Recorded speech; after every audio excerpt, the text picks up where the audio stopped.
Hey guys, as you can tell by the title, I'll be covering a handful of different things in this video, showing you how to get certain items I've been asked about recently from the Black Armory content. First off, let's cover Le Monarque, the new exotic bow introduced in Black Armory. This thing is pretty cool, and while I'm not a huge fan of bows, I do like the feel of this one, and the poison tip arrows from its exotic perk give it a thorn-like feel, but nowhere near as OP as the original thorn.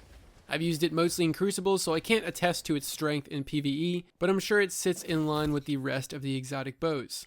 Now, this weapon was presumably unlocked by Bungie last week, either that or it was bugged, but I'm leaning towards the former. And to acquire it, what you'll need to do is have a powerful weapon frame, and complete it in one of the forges, and alongside your powerful weapon, the exotic bow has a chance to drop. This was confirmed by Bungie on Twitter, so that's the official way to get it. I've heard a lot of different theories and rumors on how it can drop, but I can confirm I got my bow while completing my powerful hand cannon frame for the Kindled Orchid. This bow can drop in any forge, by the way. It doesn't have to just be from Gofanin or Izanami. As long as you have that powerful frame, you're good to go. This means if you took the time to unlock the forge on each character, you'd have up to 6 shots a week, but for the average player, and if you're like me, you'll probably only have 2. Now moving on to the forge-specific emblems. I'm not talking about the ones that come from the puzzles, but rather the ones that say they drop from forge completions. There are a lot of things labeled wrong in the collections and badges, so it can be very misleading. But the emblems Might of Volunder, Gofanin's Hammer, and Tear of Izanami actually drop from the specific daily bounties that Ada offers.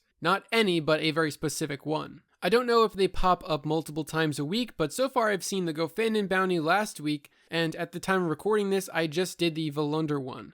They look like this. They're just the normal daily bounty, except they say complete ignitions of the Volunder Forge in the EDZ. The Gofanin and Izanami ones would of course require you to complete those on Nessus, and doing so rewards you with the emblem immediately after you claim the bounty. So you actually get these emblems from those specific 3 daily bounties, not from running the forges. I haven't kept track of every single daily bounty, so it might be that only one of these appears per week. So if you're chasing those emblems to fill out your collections badge, make sure to keep tabs on what the daily bounties are and look for the ones that are called Volunder Forge Ignition, or Gofanin Forge Ignitions, or Izanami Forge Ignitions. Those 3 bounties will reward you with each of the 3 emblems within the Annual Pass Collections badge, so if you're trying to 100% the badge, don't forget about those dailies. And quick note for those of you who don't know how to get shaders, they randomly drop on Black Armory weapons that you craft, so if you're hunting a specific shader, just keep forging frames and eventually one of those weapons will roll with one of those specific shaders. I got the New Monarchy looking one to drop on my Kindled Orchid,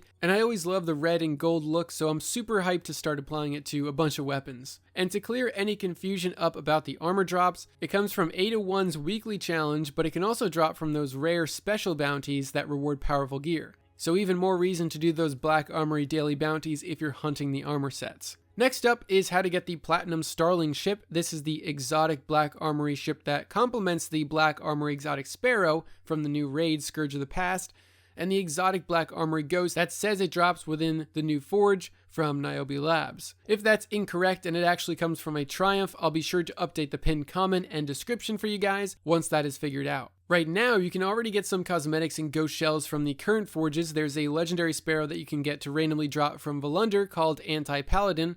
There's a legendary ghost shell that can drop from Gofanin called the Futurecraft shell, and there's one from Izanami that's called the Fusion Matrix shell. The Sparrow and the ghost shells are not included in the collections badge, so if you're trying to 100% the annual pass badge, don't worry about collecting those. So to get the Platinum Starling, which is a super awesome looking ship, you'll need to complete the Master Smith Triumph within the Black Armory seal. This triumph will automatically reward you with the ship upon completing the objective of forging 100 Black Armory frames. The triumph states that you can forge augmented weapons, but after testing it, it turns out those don't actually count, so it's only the big boy frames that craft one of those unique Black Armory weapons. Definitely going to be a grind for this one, but I'm very happy this ship isn't left up to RNG. There's an actual way to grind for it, and you get rewarded directly from the triumph, so good job Bungie, this is how all seals should work. Lastly, I wanted to cover the changes coming to Black Armory content very soon.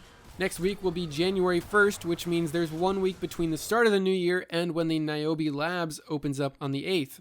Inside Niobe Labs, I'm sure there will be secrets to uncover, and within the labs will be our final forge, where one can assume we will be able to acquire the other 2 exotic family weapons, maybe the sniper or the fusion rifle, but something else that's going to happen either on the 1st or when Niobe Labs is released different enemy bosses and enemy variants will start populating the current forges that are available to us right now. If you take a look at the Black Armory trailer from Bungie, you'll notice there are Fallen within the Volunder Forge and Vex in the Gofandon Forge. So it's safe to assume we'll be seeing rotating enemy types and rotating bosses very soon, which will be very nice to freshen up those activities a little bit. Now, there has been a list of all Forge bosses revealed. There's a total of 10 of them, so further confirmation that we'll actually get some new bosses in the old Forges, and I'm definitely looking forward to fighting some new enemy types in the old Forges. Once Niobe Labs release, we'll likely get access to the final key for the Mysterious Box quest, and hopefully it isn't time-gated any longer, so that we can finally open up that box and maybe get the sniper or fusion. I don't know, which exotic are you guys most looking forward to using? The sniper, the fusion, or are you just all about that bow? Let me know in the comments, and that does it for this video, guys. Thank you so much for watching. Hopefully this clears up any confusion